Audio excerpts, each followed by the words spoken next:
Өткөн жылдын 17-декабрында укук коргоочу Акен Токталиев Ихсан Хайрия кайрымдуулук уюмунун ээлери Магомедовдордун үй-бүлөсүнө байланыштуу арыз менен УКМКга кайрылган.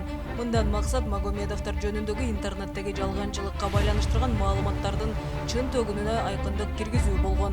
YouTube'га чыгыптыр семья Магомедовых, общественный благотворительный фонд Ихсан Хария, международные аферисты дептир. Ошондо бир момундай эмелерге чыгарышыптыр.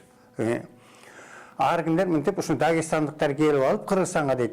Ушундай бир эл аралык аферистик иштерди жүргүзүп атышыптыр деп. YouTube'дан көрөйүн деп барып карасам, даны ушундай жазылган экен. Ошону кайдыгер мамиле жасабай, мен ГКМга кайрылдым. Улуттук коом комитетине Опунбаевка, Орозбек Опунбаевдин төрагасына. Ушундай бизде эл аралык аферисттер пайда болуптур. Коомдук уюмчу алышыптыр деп атышат. Элдер эки бөлүнүп атат. Ошону тактап элге маалымат берип коюңарды биз суранам дедим. Арызга ылайык улуттук коопсуздук кызматы укук коргоочу белгисиз автордун Ихсан Хайрия Магомедовдордун үй-бүлөсү эл аралык шылуундар деген YouTube'да жайылып жаткан 2019-жылдын 9-декабрындагы тасмасын жана Элет көйгөйү коомдук уюмунун төрайымы Марипа Алыкулованын билдирүүсүн кылдат текшерүүгө алып, авторун аныкташы керек болгон.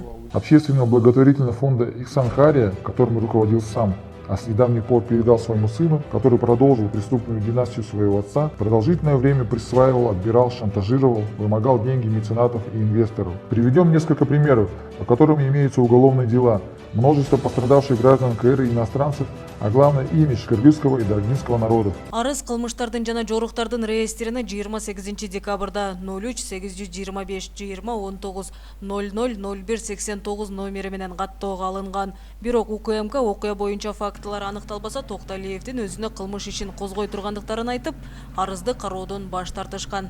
Улуттук коопсуздук комитетке кайрылгам. Алар мага баш тартты жооп бергенден. Биз андайды билбейт экенбиз, эчтеке болот экенбиз. Ошону өзүңүз тактады деп мага кайта ошондой жооп келди.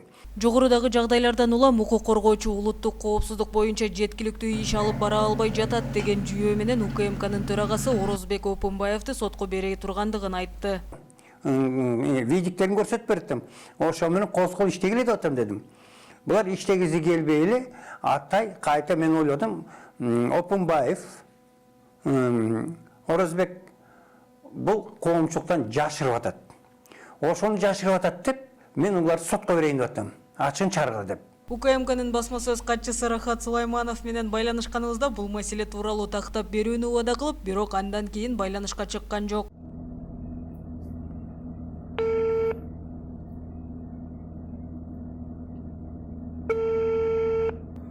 Вызываемый абонент не отвечает. Вы можете отправить СМС или перезвонить позднее. Эске салсак, улуттар аралык кастыктуу козутуу иштерин маалымат каражаттары же интернет аркылуу жайылткандарга карата 5 жылдан 7,5 жылга чейин эркинен ажыратуу маселеси Кыргыз Республикасынын кылмыш жана жаза кодексинин 313-беренесинде көрсөтүлгөн. Санарабия Сатыбалдиева, Адисбек Бакытов.